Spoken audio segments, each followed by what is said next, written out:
Hello बच्चों, मैं Canterbury bell school Lachhiwala से आपकी मैम रंजीत कौर बोल।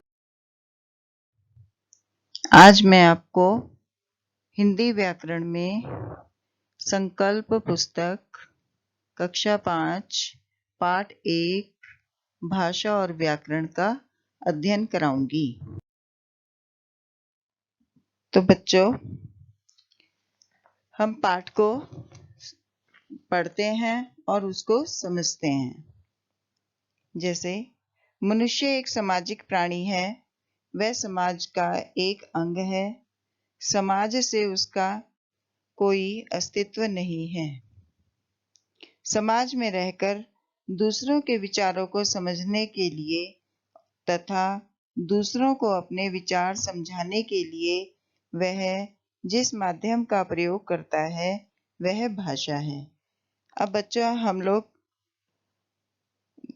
कोई भी अपनी बात समझानी होती है तो हम बोलकर ही समझाते हैं, और जब हम जो बोलते हैं उसी को ही हम भाषा कहते हैं। इसकी परिभाषा है, भाषा वह साधन है जिसके द्वारा व्यक्ति अपने विचारों को बोलकर या लिखकर दूसरों तक पहुंचाता है और दूसरों के विचार सुनकर या पढ़कर समझता है। कि भाषा वह साधन है जिसके द्वारा व्यक्ति अपने विचारों को या तो बोलता है या वह लिखता है। इन्हीं दोनों माध्यम से वह अपने विचारों को दूसरों तक पहुंचा सकता है।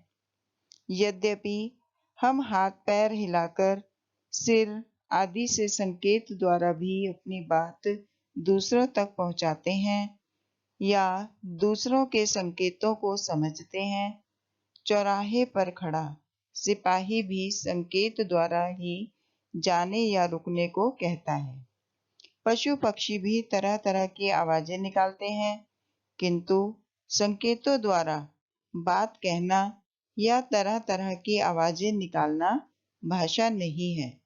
अब बच्चों, जैसे मैं बैठी हुई आपको पढ़ा रही हूँ तो मैं हाथ भी हिला रही हूँ, है ना, सिर भी हिला रही हूँ, परंतु आपको समझ नहीं आ रहा है।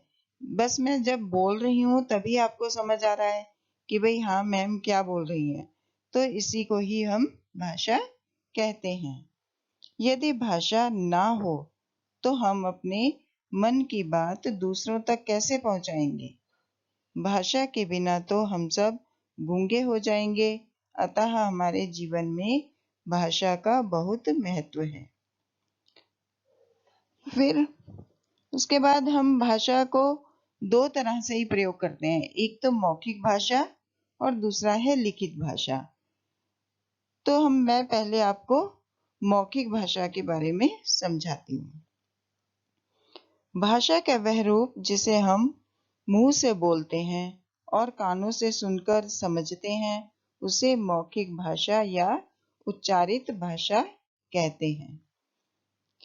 दैनिक जीवन में मौखिक भाषा का बड़ा महत्व है, क्योंकि संसार के अधिकांश कार्य परस्पर वार्तालाप यानी आपस में बातचीत के द्वारा ही संपन्न होते हैं। जैसे टेलीफोन द्वारा बात करना, भाषण देना, कहानी सुनाना, उपदेश, व्याख्यान, आपसी बातचीत आदि। ये सभी जो है ये हमारी मौखिक भाषा के कुछ उदाहरण हैं। फिर दूसरा है हमारा लिखित भाषा, जो हम लिखते हैं। भाषा का वह रूप जिसे लिखकर प्रकट किया जाए और पढ़कर समझा जाए उसे लिखित भाषा कहते हैं। जैसे पत्र लेखन, निबंध लेखन, समाचार पत्र, पुस्तक पढ़ना आदि। लिखित भाषा के कारण ही ज्ञान विज्ञान का अगाध भंडार पुस्तकों के रूप में आज भी सुरक्षित है। जितने भी हमारे प्राचीन ग्रंथ हैं उनको हम लोग एक लिखित भाषा के रूप में ही संजोकर रख सकते हैं। हमारे प्राचीन ग्रंथ लिखित भाषा का श्रेष्ठ उदाहरण है। जैसे रामायण हो गया, महाभारत हो गई। अब हम पढ़ेंगे बोली। भाषा के क्षेत्रीय रूप को बोली कहते हैं। हमारे देश में विभिन्न भाषाओं की तरह ही कई उपभाषाएं भी बोली जाती हैं। ये उपभाषाएं किसी क्षेत्र विशेष में बोले जाने के कारण ही बोली कहलाती है। ये जो भाषा है, ये इसका क्षेत्रीय रूप बोली होती है। जैसे हम लोग थोड़ी ही दूरी पर हम जाते हैं तो हमारी बोली बदल जाती है। ऐसे ही बड़े बड़े राज्य में रहने वाले अलग अलग राज्यों के लोग, जैसे पूरब के भोजपुरी बोलते हैं, गढ़वाल में रहने वाले गढ़वाली बोलते हैं, राजस्थान में रहने वाले मारवाड़ी बोलते हैं और हरियाणा में रहने वाले हरियाणवी बोलते हैं।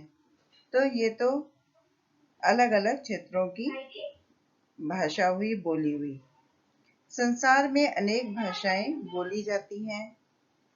अरबी, फारसी, उर्दू, जापानी, चीनी, अंग्रेजी, हिंदी, जर्मन आदि। भारत में भी अनेक भाषाएं और बोलियां बोली जाती हैं। जैसे पंजाब में पंजाबी, केरल में मलयालम, कर्नाटक में कन्नड़, महाराष्ट्र में मराठी, असम में असमिया, पश्चिमी बंगाल में बंगला, कश्मीर में कश्मीरी, तमिलनाडु में तमिल भाषा बोली जाती है।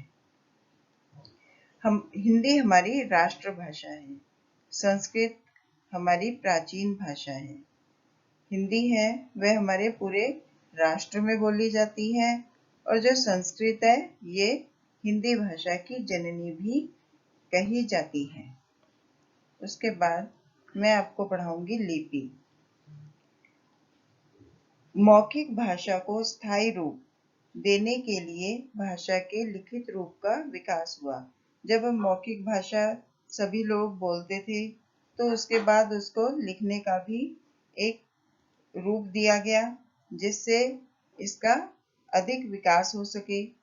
भाषा को लिखित रूप देने के लिए प्रत्येक भाषा की ध्वनियों के लिए अलग अलग चिन्ह निर्धारित किए गए, यानी अलग अलग चिन्हों का निर्माण किया गया। चिन्हों की इसी व्यवस्था को लिपि कहते हैं। जो चिन्ह हमारे निर्धारित किए गए हैं, इसी को ही लिपि कहते हैं। हर भाषा की अपनी लिपि होती है। नीचे कुछ भाषाओं और उनकी लिपियों के नाम दिए गए हैं, जो इस प्रकार है। भाषा का नाम और लिपि का नाम। हिंदी देवनागरी लिपि में लिखी जाती है। अंग्रेजी रोमन, उर्दू फारसी, संस्कृत देवनागरी, पंजाबी गुरमुखी, सिंधी फारसी। इन सब भाषाओं की अलग अलग लिपियां हैं। उसके बाद मैं पढ़ाऊंगी व्याकरण। भाषा और व्याकरण का परस्पर घनिष्ठ संबंध है। पहले भाषा बनती है, फिर व्याकरण।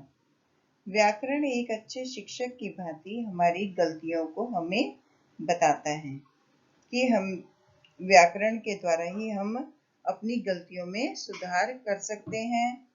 भाषा के शुद्ध रूप का ज्ञान कराता है तथा शुद्ध रूप को सुरक्षित रखने के लिए शुद्ध उच्चारण तथा शुद्ध लेखन पर जोर देता है।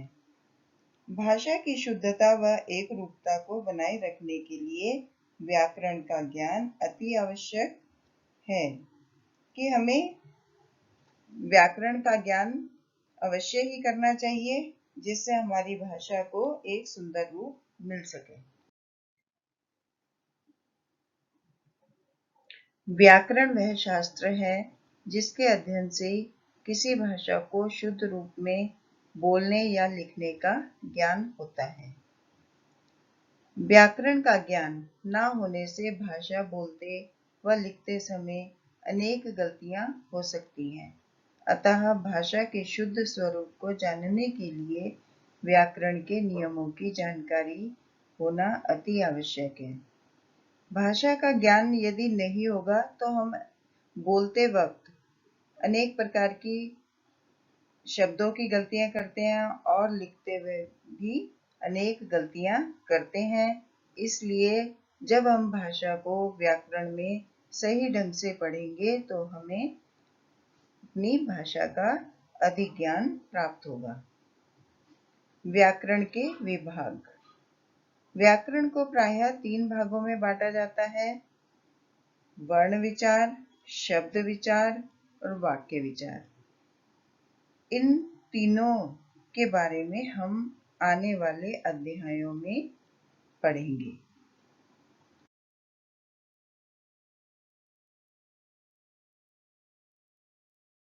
बच्चों, ये तो हमारा पार्ट 1 था। इसका अभ्यास कार्य मैं पार्ट 2 में करवाऊंगी। धन्यवाद।